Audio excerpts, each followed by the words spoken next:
great joys of being a nerd is taking your favorite shows way too seriously, and the dumber it is to do it, the more fun it is. I wanted to psychoanalyze Anaconda.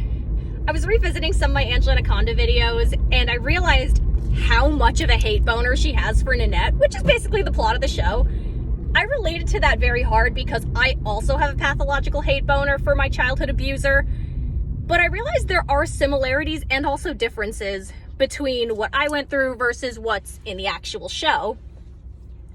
And at least for me, my thing was, my real life Nanette memoir was someone I considered my best friend, who then, out of nowhere, but she actually hated me the whole time, she got incredibly abusive after a few years, and verbally, emotionally, horribly abusive, and it wasn't dealt with. I was told, get over it. Oh, she's so sad. If you're just nice to her, she'll realize how great you are.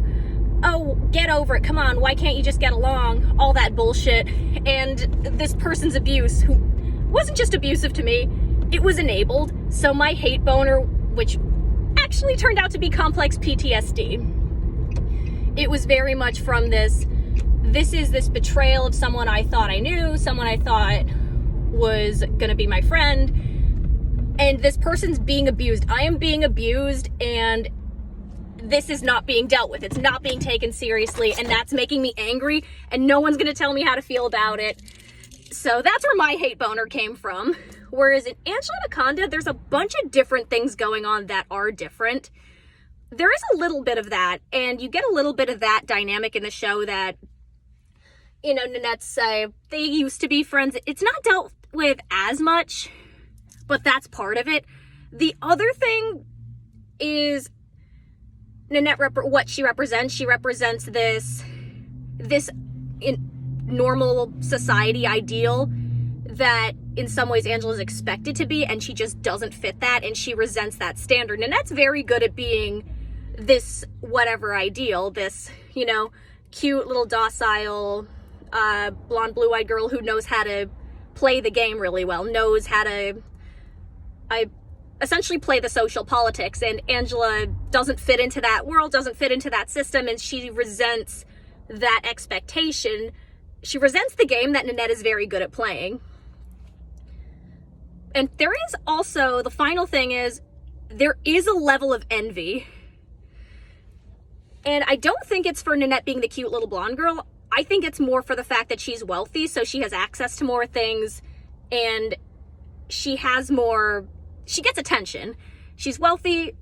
In some ways, she can, because she benefits from the social politics. I mean, it's all bullshit, but she still benefits from it.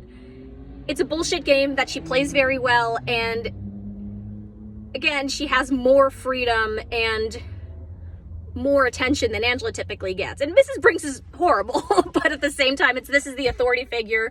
Angela is definitely somebody who doesn't get a lot of attention. It's very strongly implied the family doesn't have a lot of money. So she's more the neglected middle child, whereas Nanette's an only child. She's spoiled, she gets a level of attention, and I do think there is more envy in the original show than is intended, because there are actually times in the series Nanette's not actually that bad, and she is actually the better fit for a project than Angela. I think that'd be interesting to play with, but at the same time, it does make Angela come off worse, and I think that was part of what can turn people off about the show. Again, most people blame the art style. Oh, it's sadistic. There's a kernel of truth in there. I personally love the art style, but I definitely understand why people don't. I do think there's a lot of value in it, and I think it absolutely can be made really, really colorful, really, really nice. I do think it can work. But I also do think there is a grain of truth in that Angela can be a little unfair to Nanette, and I agree with that. I do think there's a level of envy that isn't acknowledged, so I would write that differently, but it is really interesting to see that play out. And it is understandable, but the way you're supposed to root for Angela automatically because she's the underdog, nowadays we realize, oh hey, you know, just because you have less doesn't mean you're automatically a better person. Just because you're more the outcast and you're not the popular girl that doesn't automatically make you a more moral, more respectable, a better person. It'd be interesting to have Angela actually learn that. It'd be fun to actually deal with that directly in terms of writing.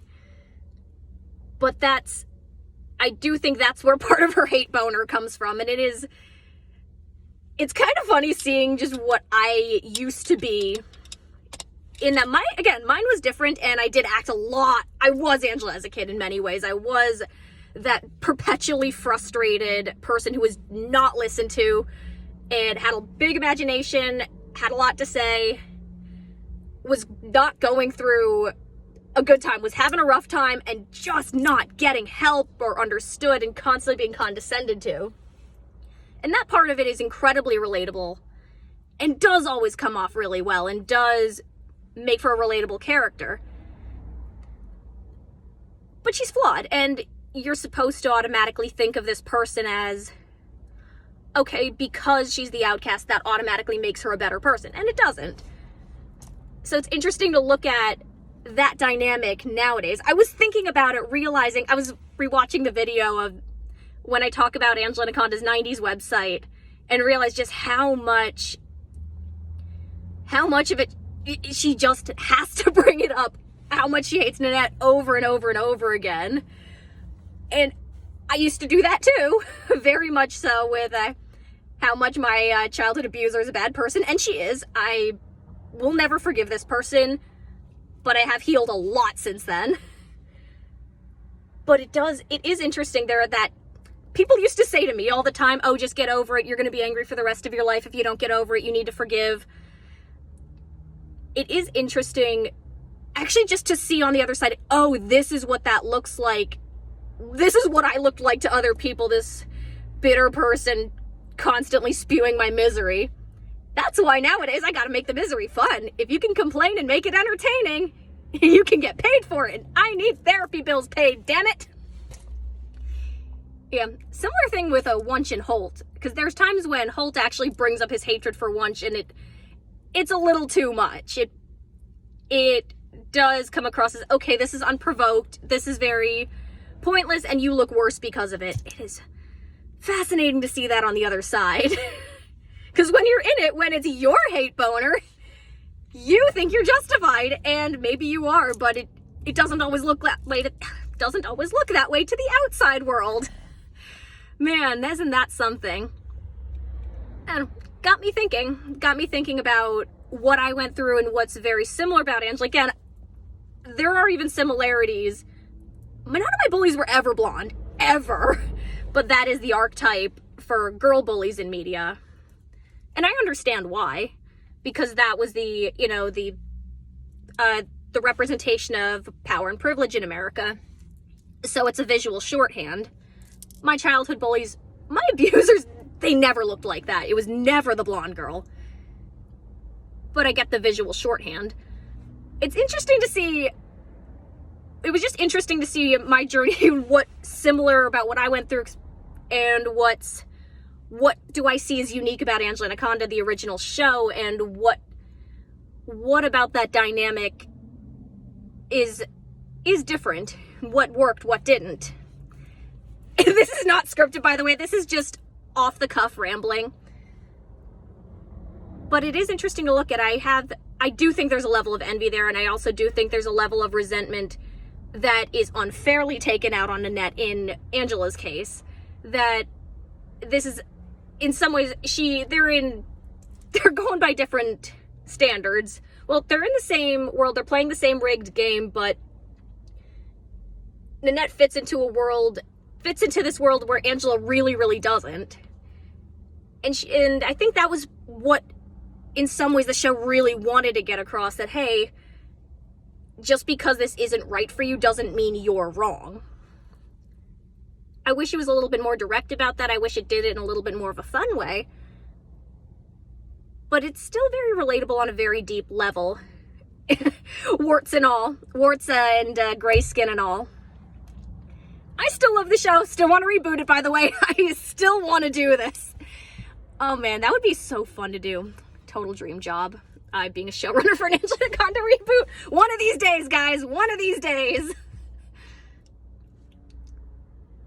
But But yeah, there are things about it I think are very much reflect things about ourselves that we don't want to deal with, and we tend to think of as always justified, and even when they are, even when they aren't. And that's interesting to look at. When it's our hate boner, we think we're always justified, and even if we are to some level, there's a level where it is taken too far or it's misdirected. That could be fun to write. Those are my thoughts. It's been a while since I talked about Anaconda on the show, but I do think about it. That really was, in so many ways, that character. I looked like that. I thought like that. A lot of the flaws of her, I had a lot of her flaws, a lot of her journey, a lot of similarities, but there are differences as well. Yeah, my abuser is no longer in my life, hasn't been for 20 years, and I have come a long way. And it doesn't hurt nearly as much as it used to, which is really, really great. It's another part of the reason I really wanted Angela's friends to really be fun and really be that redeeming relationship. Because in a lot of ways, it does help. But also when you heal and get happier, you tend to find better people. It's the healing cycle. Yeah, there's vicious cycles, but then there's healing cycles, and we sometimes just gotta pick a point to jump on and work from there. It's been a while since I talked about the show. I still think about it. Hope you guys are doing well. Those are my probably incoherent rants, but been thinking about that one for a while. Anaconda and envy. Angela and fitting into a society that's just not made for her, but also this level of this person is actually not being treated well and properly resentful about that. Some of her anger is very justified, some of it's misdirected, and some of it isn't justified. And all of that is reflected in the show, and there really is a lot there. Or maybe I'm just taking it way too seriously and seeing something that isn't there, because that's what they say on the internet. Anyways, talk to you guys soon. See you later when you see me. Bye.